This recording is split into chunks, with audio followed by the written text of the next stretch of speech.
কত নম্বর হলো তোমার?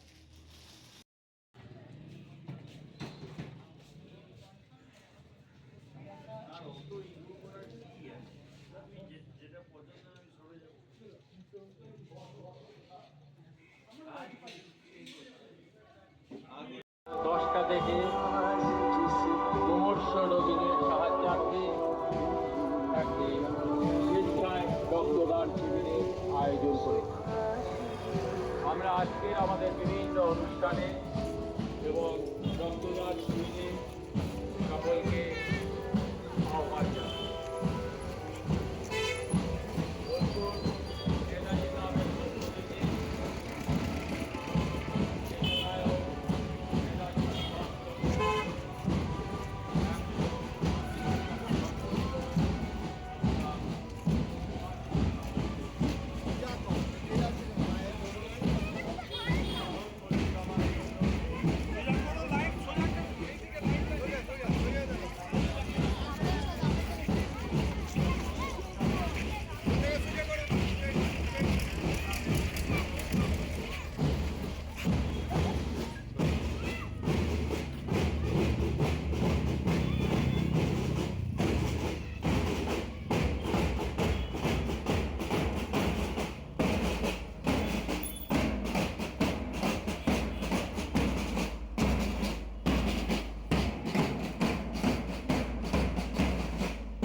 একশো 129তম বর্ষ নেতাজি সুভাষচন্দ্র বসুর।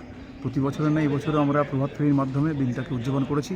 একটা পবিত্র দিন, দেশের নায়ক সুভাষচন্দ্র বসুর কাছে আমরা ঋণী এবং আজকে আমাদের একটা গর্বের দিন বা অহংকারের দিন যে আমাদের ক্লাবের নাম বোলপুর নেতাজি ক্লাব এবং নেতাজি সুভাষচন্দ্র বসুর সাথে আমাদের যুক্ত। আমরা যা কাজ করি কিন্তু তার দিকে তাকিয়েই করি, তার নামের মর্যাদা রাখার চেষ্টা করি। আজকে গোটা বোলপুরবাসীকে ধন্যবাদ জানাচ্ছি যে আমরা সকাল থেকে যেভাবে আমরা একদম ছোট্ট থেকে ক্লাস 1-2 বাচ্চারাও এসছেন, কিন্তু অনেকে মায়েরা এসছেন, ওরা পাড়ার দাদারা এসছেন এবং ক্লাব মেম্বাররা প্রত্যেকজন ছিলেন এবং প্রত্যেকটা আমাদের যা ভলিবলের টিম, বাস্কেটবলের টিম, যোগাসন, পিটি সবাই এসেছিল প্লেয়াররা এবং আমরা ক্লাবের তরফ থেকে গোটা বোলপুরটা প্রদক্ষিণ করেছি। তারপরে এসে আমাদের সেকেন্ড যে হাব, সেখানে আমরা যেটা করার চেষ্টা করছি সেটা হচ্ছে যে ব্লাড ডোনেশন ক্যাম্প।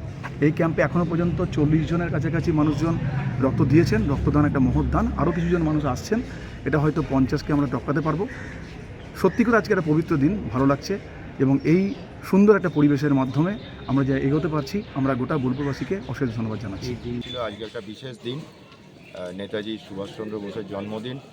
তো আমরা সেটাতে অংশগ্রহণ করতে পেরে আমাদের খুবই ভালো লাগছে। আমরা আমাদের টিম নিয়ে এখানে অংশগ্রহণ করলাম এবং অসংখ্য ধন্যবাদ জানাই এরকম প্রয়াসকে। আমরা বারবার প্রতি বছরই চেষ্টা করব এরকম ধরনের অনুষ্ঠানে যোগদান করতে। আপনারা কতজন এসেছিলেন টিমে?